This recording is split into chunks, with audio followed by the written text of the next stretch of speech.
Ok, les périmètres, niveau 6ème. Avant de devoir apprendre les formules des périmètres, il faut d'abord comprendre ce que c'est qu'un périmètre. C'est la longueur qu'on mesure en mètres ou en centimètres, en kilomètres, en millimètres, des contours d'une figure. Bien sûr il faut qu'elle soit en 2 dimensions, que tu puisses la dessiner sur une feuille de papier. Imagine qu'une ficelle entoure la figure en question. Une fois déroulée, t'aurais plus qu'à la mesurer. Si cette figure est un polygone, une ligne brisée fermée, il faut juste que t'additionnes la longueur de tous ses côtés.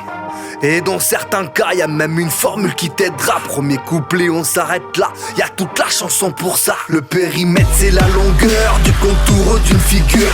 Et y'a parfois plusieurs façons de trouver cette mesure. Si dans ton énoncé, ta figure est un polygone et que t'as toutes les longueurs de ses côtés, tu les additionnes. Dans certains cas, pour simplifier, on te donnera une formule avec des lettres à remplacer par des nombres pour que tu calcules la valeur du périmètre. Pour ça, faut pas que tu t'inquiète, si c'est dur t'auras peut-être le droit à la calculette. Commençons par le polygone, le plus simple, le carré. Ses 4 côtés sont égaux, on va pas tout additionner. Le mieux c'est que tu multiplies la longueur du côté par 4.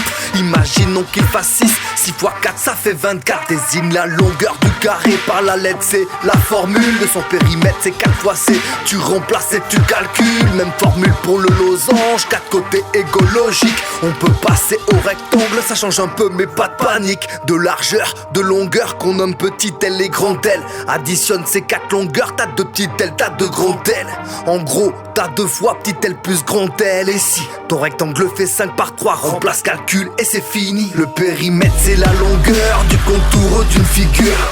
Et y a parfois plusieurs façons de trouver cette mesure. Si dans ton énoncé ta figure est un polygone et que t'as toutes les longueurs de ses côtés, tu les additionnes. Dans certains cas, pour simplifier, on te donnera une formule avec des lettres à remplacer par des nombres pour que tu calcules la valeur du périmètre. Pour ça faut pas que tu t'inquiètes, si c'est dur t'auras peut-être le droit à la calculette. Pour le parallélogramme c'est pareil que pour le rectangle K.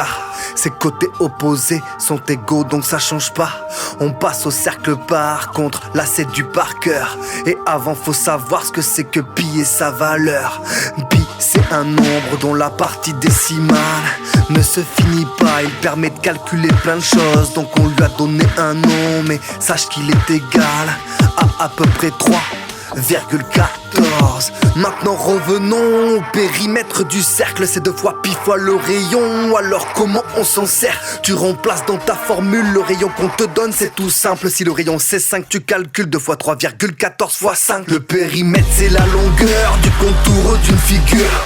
Et y a parfois plusieurs façons de trouver cette mesure. Si dans ton énoncé ta figure est un polygone et que t'as toutes les longueurs de ses côtés, tu les additionnes. Dans certains cas, pour simplifier, on te donnera une formule avec des lettres à remplacer par des nombres pour que tu calcules la valeur du périmètre. Pour ça faut pas que tu t'inquiètes, si c'est dur t'auras peut-être le droit à la calculette.